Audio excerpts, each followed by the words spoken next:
নমস্কার বন্ধুরা, সুস্মিতার গল্পের আসরে আপনাদের স্বাগত। আশা করি আপনারা সকলেই ভালো আছেন। আমি আজকে পড়ে শোনাচ্ছি শ্রী ঐন্দ্রিল ভৌমিকের লেখা একটি ছোট গল্প, দেশদ্রোহী। বন্ধুরা, গল্পটা যদি ভালো লাগে প্লিজ প্লিজ প্লিজ গল্পটাতে একটা লাইক অবশ্যই করতে ভুলবেন না। তো চলুন শুরু করি আজকের গল্প, দেশদ্রোহী। লেখক ঐন্দ্রিল ভৌমিক। ডাক্তারবাবু, আপনি স্বীকার করুন, তেষ্টা পেলে পুলিশ কাস্টাডিতে কি এক গ্লাস জল পাওয়া যায়? জল কেন, আপনাকে কফি খাওয়াবো। আপনি শুধু স্বীকার করুন ওদের সঙ্গে আপনার যোগাযোগ আছে। আমি ওদের চিনি না। আপনি কিন্তু বড়সড় ঝামেলায় ফাঁসতে চলেছেন। মুর্শিদাবাদের এক প্রান্ত সীমায় অবস্থিত গ্রামীণ হাসপাতাল। এখান থেকে বীরভূম বর্ডার 1 কিলোমিটারেরও কম। যদিও জায়গাটা মুর্শিদাবাদ, কিন্তু বীরভূমের লাল মাটির শুষ্ক আবহাওয়ার প্রভাব এখানে বেশি। হয়তো সেই আবহাওয়ার প্রভাবেই এই ব্লকে মুসলমানদের চেয়ে আদিবাসীদের জনসংখ্যা বেশি। গ্রামীণ হাসপাতালটি এই অঞ্চলের অধিবাসীদের একমাত্র ভরসাস্থল। নিকটবর্তী কান্দি সাব ডিভিশন হাসপাতালের দূরত্ব প্রায় 30 কিলোমিটার। যাওয়ার রাস্তাও খুব খারাপ। অনন্যোপায় না হলে এই অঞ্চলের বাসিন্দারা সেখানে যেতে চায় না। কান্দি হাসপাতালের দালালদের খপ্পরে পড়ে সর্বশান্ত হয়েছে এরকম মানুষের সংখ্যাও নেহাত কম নয়। তাছাড়া সেখানকার ডাক্তারবাবুরা গ্রামের অশিক্ষিত মানুষগুলিকে বিশেষ পাত্তা দেন না। বরঞ্চ স্থানীয় গ্রামীণ হাসপাতালের ডাক্তারবাবুরা অনেকটা সহানুভূতির সঙ্গে তাদের দুঃখ কষ্টের কথা শোনেন। তাতে হয়তো তাদের অসুখ ভালো হয় না, কিন্তু সহায় সম্বলহীন মানুষগুলির মানসিক যন্ত্রণাটা অনেক কমে। এই হাসপাতালের ডাক্তার চঞ্চল রায় জটিল সমস্যায় পড়ে গেছেন। গত 1 মাস ধরে হাসপাতালে তিনি একমাত্র ডাক্তার। আগে 2 জন ছিলেন। একজন বাড়ির কাছাকাছি বদলি হয়ে গেছেন, তার বদলে যিনি এসেছেন তিনি সরকারি চাকরি পাওয়ার পর এটাই ছিল তার প্রথম পোস্টিং। কম বয়স, অভিজ্ঞতাও কম। প্রথম দিন ডিউটি করার পরে তিনি বহরমপুরের CMOH অফিস থেকে একটু ঘুরে আসছি বলে সেই যে বের হলেন আর ফেরত আসেননি। একদিন রোগীর স্রোত সামলেই তার সরকারি চাকরি করবার স্বাদ মিটে গেছে। আসলে কোনো ডাক্তারবাবুই বাড়ি থেকে বহু দূরে এই ধাপধারা গোবিন্দপুরে পড়ে থাকতে চান না। এখানকার যোগাযোগ ব্যবস্থাও খুব খারাপ। নিকটবর্তী রেল স্টেশন সাঁইথিয়া অথবা বহরমপুর, প্রায় দুটোই 60 কিলোমিটার দূরে। বাস রাস্তার দূরত্ব হাসপাতাল থেকে 3 কিলোমিটার। মাটির রাস্তা, পায়ে হাঁটা ছাড়া উপায় নেই। 1 ঘন্টা অন্তর কান্দির বাস পাওয়া যায়। বিকেল 4:30টার পরে কোনো বাসই চলে না। চঞ্চল যে এতদিন ধরে এখানে কেন পড়ে আছেন কে জানে। হয়তো এর উত্তর তিনি নিজেও জানেন না। তিনি মেডিকেল কলেজের অত্যন্ত মেধাবী ছাত্র ছিলেন। শহরের যে কোনো নার্সিংহোম তাকে পেলে লুফে নিত। পড়াশোনা চালিয়ে গেলেও এতদিনে MD করে প্র্যাকটিস জমিয়ে ফেলতে পারতেন। সকলেই বলে গ্রামে পড়ে থেকে তিনি তার কেরিয়ার নষ্ট করছেন। সবচেয়ে বেশি বলেন তার স্ত্রী চৈতালি। তার মতে চঞ্চল শুধু নিজের জীবনটাই নষ্ট করছে না, তার জীবনটাকেও শেষ করেছেন। ছোট্ট মেয়ের দায়িত্ব তার ঘাড়ে চাপিয়ে দিয়ে দেশোদ্ধার করে বেড়াচ্ছেন। স্কুলের চাকরি আর মেয়ের দায়িত্ব একসঙ্গে সামলাতে গিয়ে চৈতালি নাকানি চোবানি খাচ্ছেন। চঞ্চল 2-3 মাস বাদে বাড়ি আসেন, তাও 3-4 দিনের জন্য। বিয়ের আগের প্রেমের উত্তাপ অনেক আগেই বাতাসে মিলিয়ে গেছে। ক্রমশই তাদের সম্পর্ক তিক্ত হচ্ছে। ইদানিং চৈতালি বিবাহ বিচ্ছেদের জন্য মানসিক প্রস্তুতি নেওয়া শুরু করেছেন। অথচ চঞ্চল যে খুব আদর্শবান এবং নির্লোভ তাও নন। তার একটাই সমস্যা, তিনি বেশ একগুঁয়ে। তার নিজস্ব চিন্তাভাবনার বাইরে তিনি বিশেষ যেতে চান না। পাশ করবার পর প্রথমে তিনি এক নার্সিংহোমে যোগ দিয়েছিলেন RMO হিসেবে। সেখানে তার চাকরির মেয়াদ ছিল ঘন্টা 2 মতো। একজন স্ট্রোকের পেশেন্টকে বড় ডাক্তারবাবু ভেন্টিলেটরে তুলতে বলেছিলেন। তিনি প্রশ্ন করেছিলেন, একে ভেন্টিলেটরে তোলার কি দরকার আছে স্যার? এর তো নিঃশ্বাসে কষ্টও নেই, অক্সিজেন স্যাচুরেশনও ভালো আছে। ভেন্টিলেটরে তুললে এর নিউমোনিয়া হয়ে বাঁচার সম্ভাবনা আরও কমে যাবে। বলাই বাহুল্য, নার্সিংহোম কর্তৃপক্ষ এমন বেয়াড়া ডাক্তারকে আর রাখতে চাননি। সেই দিনই চঞ্চল বুঝে গিয়েছিলেন বেসরকারি জায়গায় তিনি কাজ করতে পারবেন না। বড় ডাক্তারবাবু বা নার্সিংহোম কর্তৃপক্ষের অন্যায় আবদার তার পক্ষে অক্ষরে অক্ষরে মেনে চলা সম্ভব নয়। বরঞ্চ সরকারি চাকরি নিয়ে গ্রামে চলে যাওয়া ভালো। সেখানে তিনি নিজেই নিজের রাজা। সরকারি হাসপাতালের চাকরি নিয়ে চলে যাবার পর তিনি নিজের কাজ করবার স্বাধীনতাকেই বেশি প্রাধান্য দিয়েছেন, অসুবিধার দিকগুলো খেয়াল করেননি। আজ তিনি হাড়ে হাড়ে টের পাচ্ছেন সরকারি চাকরির আসল মাসুল। অন্যান্য বিরক্তিকর রাত্রের মতোই আজকের রাত্রিটা শুরু হয়েছে। রাউন্ড দিয়ে সবে তিনি কোয়ার্টারের পথে পা বাড়িয়েছেন। কীটনাশক খাওয়া একজন পেশেন্ট এসে হাজির। মধ্যবয়স্ক ব্যক্তি। তাকে নিয়ে এসেছে হতশ্রী চেহারার এক মহিলা। তার আঁচল ধরে দাঁড়িয়ে আছে ছেঁড়া জামাকাপড় পরা দুটি ছেলে মেয়ে। কোলের সম্পূর্ণ উলঙ্গ একটি দুধের শিশু। চঞ্চল স্টমাক ওয়াশ দেওয়া শুরু করলেন। সিস্টারকে বললেন স্যালাইন, অ্যাট্রোপিন ইঞ্জেকশন রেডি করতে। অ্যাম্বুলেন্সের চালক প্রফুল্ল সামনে ঘোরাঘুরি করছিল। জিজ্ঞেস করল, রেফার হবে নাকি ডাক্তারবাবু? হ্যাঁ, তুই গাড়ি রেডি কর। সঙ্গে আসা মহিলাটি এতক্ষণে মুখ খুলল। বলল, কান্দি নিয়ে যেতে পারবো না ডাক্তারবাবু, পয়সা নাই। ততক্ষণে বিষ খাওয়া লোকটির খিঁচুনি শুরু হয়ে গেছে। লক্ষণ খুবই খারাপ।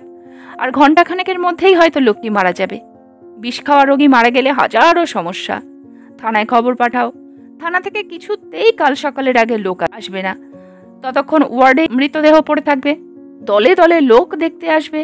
কান্নাকাটি, চিৎকার, চেঁচামেচি। হাসপাতাল ও তার শান্তির দফারফা। তার উপরে গ্রামের লোকজন পোস্টমর্টেম না করেই ডেড বডি নিয়ে যেতে চাইবে। সে আরেক হ্যাপা। গত দুদিন রাত্রে ঘুমোতে পারেননি চঞ্চল। একটা শান্তির ঘুম দরকার। তিনি প্রায় খিঁচিয়েই উঠলেন। কান্দি নিয়ে যেতে পারবে না মানে? মামাবাড়ির আবদার?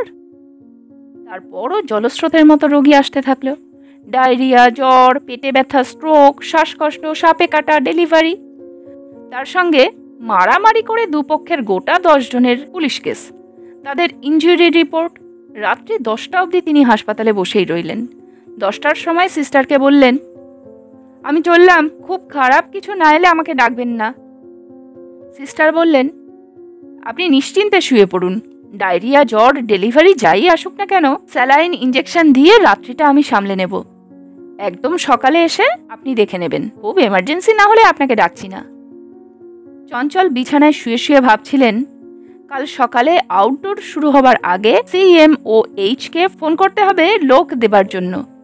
তার অন্তত দিন 7 ছুটির দরকার। তিনি আর পারছেন না। ভাবতে ভাবতেই চঞ্চল ঘুমিয়ে পড়লেন।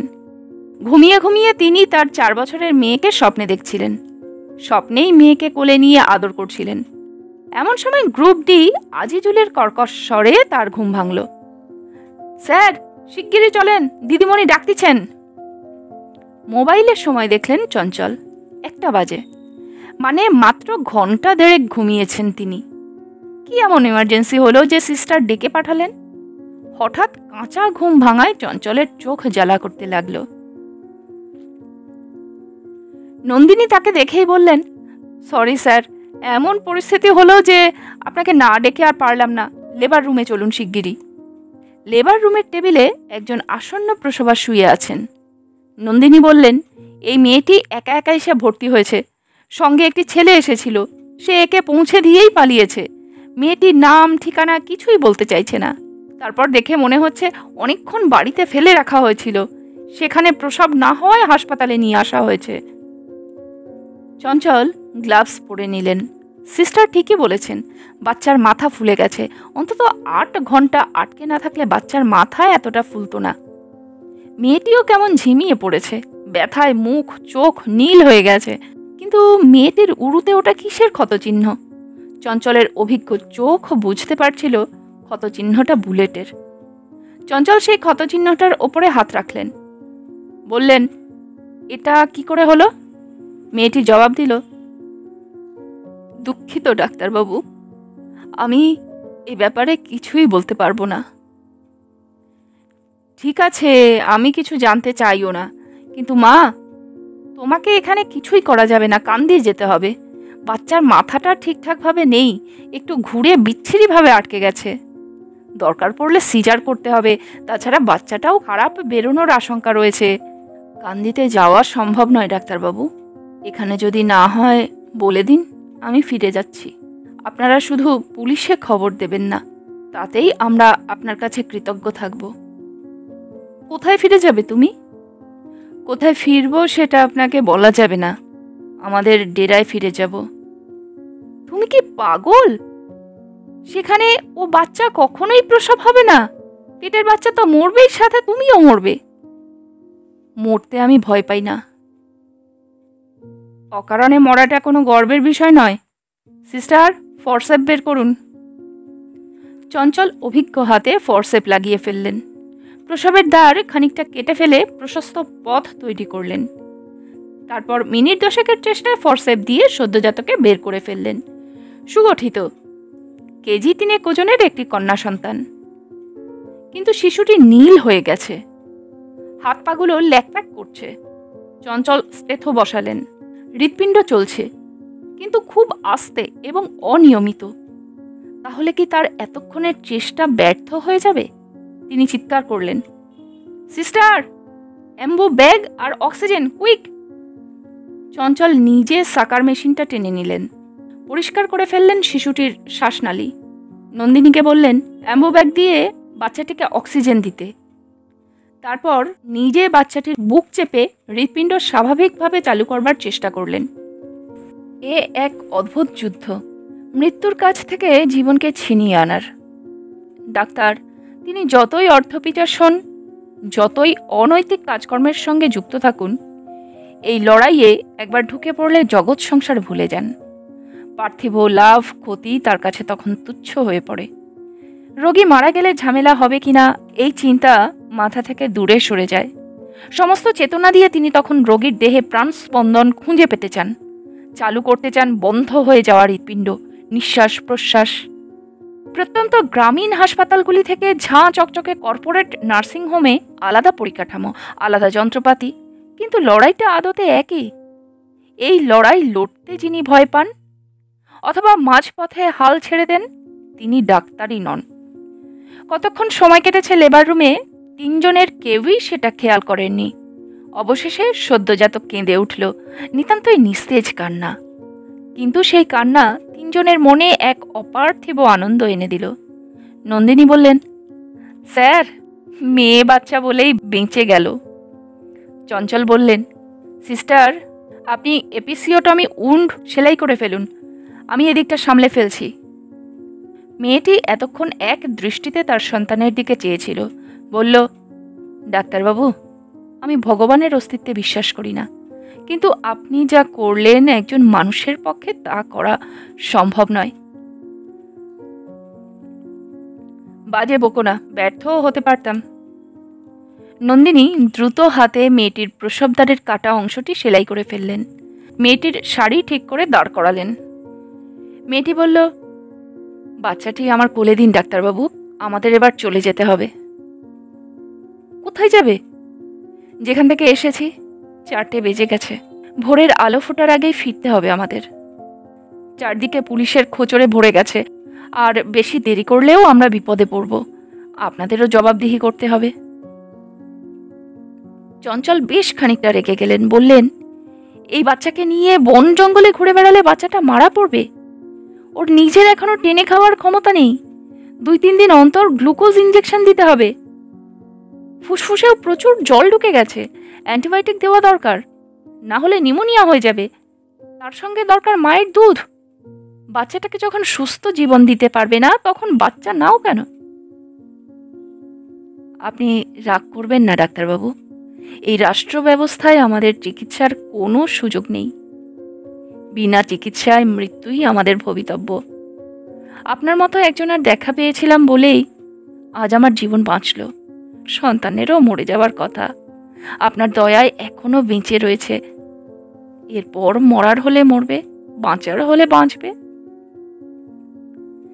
বেঁচে থাকার সুযোগ পাওয়া একজন মানুষের অধিকার, সে যেই হোক না কেন। তুমি কারোর বাঁচা মরার সিদ্ধান্ত নিতে পারো না, এমনকি নিজের সন্তানেরও নয়। নন্দিনী বললেন, স্যার, ও চলে গেলে যাক, বাচ্চাটাকে রেখে যেতে বলুন, আমরা নার্সিং স্টাফেরা ওর দায়িত্ব নেব। মেয়েটি বলল, সেই ভালো, ও আপনাদের হেফাজতেই থাকুক। সন্তানের ওপর দাবি জানানোর ক্ষমতা আমার নেই। আপনাদের কাছে থাকলে একটা সুস্থ জীবন পাবে ও, সেই জীবন পাওয়ার অধিকার ওর আছে। মেয়েটি এগিয়ে গেল, ঝুঁকে বাচ্চাটির মাথায় চুমু খেল, কান্না চাপতে চাপতে বলল, আসি কমরেড। চঞ্চল বা নন্দিনী কেউই কোনো কথা বলল না। মেয়েটি হাসপাতালের গেট দিয়ে বেরিয়ে গেল। খানিকক্ষণ পরে একটা মোটরবাইকের আওয়াজ শোনা গেল। তখন ভোরের আলো ফুটবো ফুটবো করছে। চঞ্চল আর বিশ্রাম পেলেন না। আউটডোরে আজ অস্বাভাবিক ভিড়, প্রায় 700 রোগী হয়েছে। একা 700 রোগী দেখতে দেখতে দুপুর 3:30 বাজল। স্নান খাওয়া দাওয়া কিছুই হয়নি। চঞ্চল একটা ঘোরের মধ্যে কাজ করে যাচ্ছিলেন। মাঝে মাঝে রোগীদের ওপর মেজাজ হারিয়ে ফেলছিলেন। তার ওপর এক নতুন বিপদ, CMOH স্যার ফোন ধরছেন না। তার মানে তিনি চঞ্চলের জন্য কোনো বিকল্প ব্যবস্থা করে উঠতে পারেননি। অবশেষে রোজকার মতো আর একবার সেই বিরক্তিকর রাতটা চলে এলো। পেশেন্ট আসছে জলস্রোতের মতো। এই পিছিয়ে পড়া ব্লকটায় মানুষের অসুখ বিসুখও যেন বেশি। মাঝে মাঝেই বাচ্চাটাকে দেখছেন চঞ্চল। এখনও টেনের দুধ খেতে পারছে না, কিন্তু আগের চেয়ে ভালো আছে। শ্বাস প্রশ্বাস অনেক স্বাভাবিক হয়ে এসেছে। গ্লুকোজ স্যালাইন চলছে। এক যুবককে কয়েকজন মিলে ধরাধরি করে নিয়ে এসেছে। লোকটি যন্ত্রণায় কাতরাচ্ছে। সঙ্গীরা উত্তেজিতভাবে বলল, ডাক্তারবাবু, সাপে কামড়েছে। ধান গাছের আড়ালে ছিল, ও নিচু হয়ে আগাছা পরিষ্কার করছিল, হাতে ছোবল মেরে দিয়েছে। চঞ্চল হাতটা দেখলেন। হাতটা বিচ্ছিরিভাবে নীল হয়ে ফুলে গেছে। কবজির ওপরে 2 জায়গায় টাইট করে বাঁধন দেওয়া। সাপের কামড়ে নয়, হাতটা ফুলেছে বাঁধনের জন্য। এ অবস্থায় ঘণ্টাখানেক থাকলে রক্ত চলাচল বন্ধ হয়ে হাতে গ্যাংগ্রিন পর্যন্ত হয়ে যেতে পারে। তখন হাত কেটে বাদ দেওয়া ছাড়া প্রাণে বাঁচানোর আর কোনো উপায় থাকবে না। চঞ্চল সাবধানে খুলে ফেললেন বাঁধন। নাড়ি দেখলেন, নাড়ির গতি পাওয়া যাচ্ছে। তার মানে রক্ত চলাচল শুরু হয়েছে। এ যাত্রায় হাতটা বেঁচে যাবে। সিরিঞ্জে রক্ত টেনে খানিকটা দেখলেন, রক্ত জমাট বাঁধছে। নির্বিষ সাপ হবার সম্ভাবনাই বেশি। আগে সাপে কামড়ালে এ অঞ্চলের লোকেরা ওঝার কাছে ছুটত। চঞ্চলের সাফল্য যে তিনি গ্রামের লোককে বোঝাতে পেরেছেন ওঝারা ভাওতাবাজি ছাড়া আর কিছুই নয়। 90% সাপই বিষহীন, সুতরাং তাদের কামড়ে বিষ থাকে না। ওঝার কাছে না গেলেও সেসব ক্ষেত্রে মানুষের কিছুই হবে না। বাকি 10% রোগীকে ওঝারা বাঁচাতে পারবে না।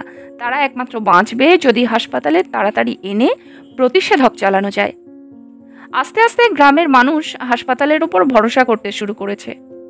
এর ফলেই হয়তো গত 6 মাসে এখানকার একজন মানুষও সাপের কামড়ে মারা যায়নি। তবে চঞ্চলের ব্যর্থতা, সাপের কামড়ে বাঁধন দিয়ে যে কোনো লাভ হয় না, এটা তিনি কিছুতেই বোঝাতে পারছেন না। আসলে কিছু সংস্কার মানুষের মনে এত গভীরভাবে ঢুকে আছে যে সেসব পাল্টানো কঠিন। 10টা নাগাদ ঘরে গেলেন চঞ্চল। খেয়ে দিয়ে সবে শুয়েছেন, হঠাৎ শুনতে পেলেন একটা তীক্ষ্ণ আওয়াজ। গুলির আওয়াজ না? আরও একবার আওয়াজ হলো, আরও একবার। মিনিট 3 ধরে অবিরাম গুলির শব্দ, একাধিক বন্দুকের। চঞ্চল উত্তেজনায় উঠে বসলেন। খানিকক্ষণ পরে অনেক গাড়ির আওয়াজ শুনতে পেলেন তিনি। তার কোয়ার্টারের সামনে এসে দাঁড়ালো 3টি গাড়ি। গাড়ি থেকে নেমে এলেন ইউনিফর্ম পরা 10-12 জন পুলিশ। তাদের মধ্যে একজন, যাকে দেখে মনেই হচ্ছিল পদমর্যাদায় সবার ওপরে, বললেন, ডাক্তার রায়, আপনাকে আমাদের সঙ্গে বহরমপুর যেতে হবে। কেন? হঠাৎ বহরমপুর কেন? তাছাড়া আমি এখন অন ডিউটি আছি। হাসপাতালের একমাত্র চিকিৎসক আমি। আমাদের কাছে আপনার নামে গ্রেপ্তারি পরোয়ানা আছে। চার্জটা খুবই মারাত্মক, দেশদ্রোহিতা। আশা করা যায় আপনাকে জোর করতে হবে না। দেশদ্রোহিতা? আমি কি একটু সময় পেতে পারি? খারাপ রোগীগুলোর একটা ব্যবস্থা। দুঃখিত ডাক্তারবাবু, আমরা আপনাকে একদমই সময় দিতে পারবো না। আসলে আপনার এগেনস্টে যে চার্জ আছে সেটা মারাত্মক। এমনকি বাড়িতে ফোন করতে চাইলেও সেই অনুরোধ আমি রাখতে পারবো না। তবে চিন্তা করবেন না, আজ রাত্রের মধ্যেই আপনার বাড়িতে খবর চলে যাবে। গ্রামীণ হাসপাতালের হতভম্ব কর্মী কিছু অশিক্ষিত অসুস্থ রোগী ও তাদের বাড়ির লোকজনের সামনে দিয়ে ধোঁয়া উড়িয়ে বিশাল গাড়ির কনভয় চঞ্চলকে নিয়ে চলে গেল। অতঃপর দীর্ঘ সেই ক্লান্তিকর জেরা। আপনি স্বীকার করুন ডাক্তারবাবু, ওদের আপনি চেনেন। দুঃখিত, কিন্তু আপনি কাদের কথা বলছেন আমি বুঝতে পারছি না। আমরা আপনার সম্বন্ধে অনেক খবরাখবর নিয়েছি। আপনার চালচলন অত্যন্ত সন্দেহজনক। আপনি এত জায়গা থাকতে এই গ্রামীণ হাসপাতালে এলেন কেন? সরকার থেকে এখানেই আমাকে পোস্টিং দিয়েছিল, আমি নিজের ইচ্ছেতে আসিনি। আমি সে কথা বলতে চাইছি না। আপনি ছিলেন অত্যন্ত ব্রিলিয়ান্ট ছাত্র, উচ্চ মাধ্যমিকে সেকেন্ড হয়েছিলেন, জয়েন্টে মেডিকেলে ফার্স্ট, মেডিকেল কলেজেও পড়ার সময় একাধিক বিষয়ে গোল্ড মেডেল পেয়েছেন। সেই আপনি সব ছেড়ে ছুড়ে গ্রামে চাকরি করতে এলেন, ব্যাপারটা খুব অস্বাভাবিক। আপনি সরকারি চাকরি করতে চাইলে অনায়াসেই কোনো মেডিকেল কলেজের প্রফেসর হতে পারতেন। হইনি যে সেটা আমার দুর্ভাগ্য, হলেও হতে পারে, কিন্তু অপরাধ নয়। সেই জন্য আমাকে নিশ্চয়ই গ্রেপ্তার করা যায় না। তারপরেও আপনার আচরণকে সন্দেহের বাইরে রাখা যায় না। দিনের পর দিন একটা গ্রামীণ হাসপাতালে আপনি অমানসিক পরিশ্রম করে গেছেন। চিকিৎসকরা গ্রামে গিয়ে প্র্যাকটিস করে অর্থ উপার্জন করেন অথবা পড়াশোনা করে উচ্চশিক্ষায় সুযোগ নিয়ে কলকাতায় চলে আসেন। কোনোটাই আপনি করেননি। গত 1 মাসে ওই হাসপাতালে আর কোনো ডাক্তারবাবু ছিলেন না। আপনি একাই হাসপাতাল চালিয়ে গেছেন, ছেড়ে পালাননি। পালানোর প্রশ্নই ওঠে না, কিন্তু সেটা কি আমার অপরাধ হতে পারে? তাছাড়া আমি নিজে বারবার সিএম ও এইচ স্যারকে ফোন করেছি, বিকল্প ব্যবস্থার বন্দোবস্ত করতে বলেছি। শেষের দিকে উনি আমার ফোনই ধরতেন না। গত রাত্রে একজন মাওবাদী মহিলার প্রসব আপনার হাসপাতালে হয়েছে। ওই মহিলা মাওবাদীদের কেন্দ্রীয় কমিটির ওপরের সারির একজন নেত্রী। ওকে পুলিশ দীর্ঘদিন ধরে হন্যে হয়ে খুঁজছে। আপনি তাকে চোখের সামনে দেখেও আমাদের খবর দিলেন না।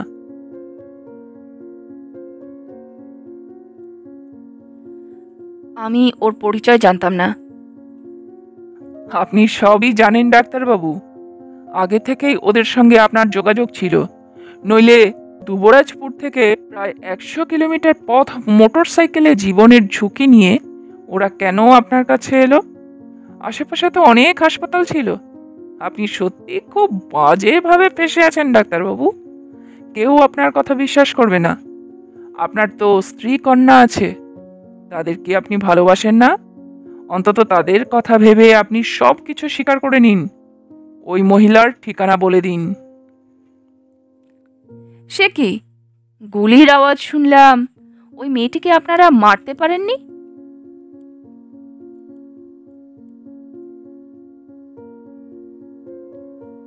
না, এবারও অলৌকিকভাবে মেয়েটা যেন আমাদের চক্রপুচ্ছ ভেদ করে ধানক্ষেত আর বিলের মধ্যে দিয়ে শূন্যে মিলিয়ে গেল।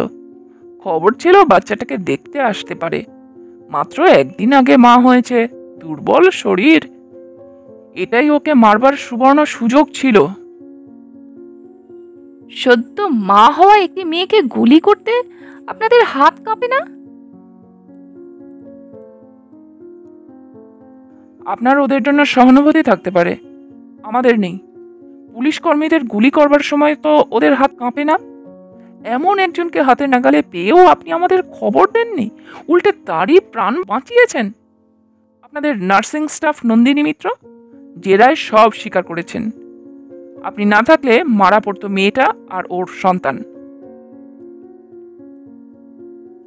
চঞ্চল হঠাৎ অনুভব করলেন তিনি মোটেই ভয় পাচ্ছেন না। এমনকি এই সংকটের মুহূর্তে তিনি স্ত্রী, কন্যা অথবা আত্মীয় স্বজনের কথা ভাবছেন না। তিনি এক মনে ভাবছেন সদ্য মা হওয়া মেয়েটি এবং তার সন্তানের কথা। সন্তান জন্মের পর মায়ের কাছে বিচ্ছিন্ন, তবু কি অমোঘ টান!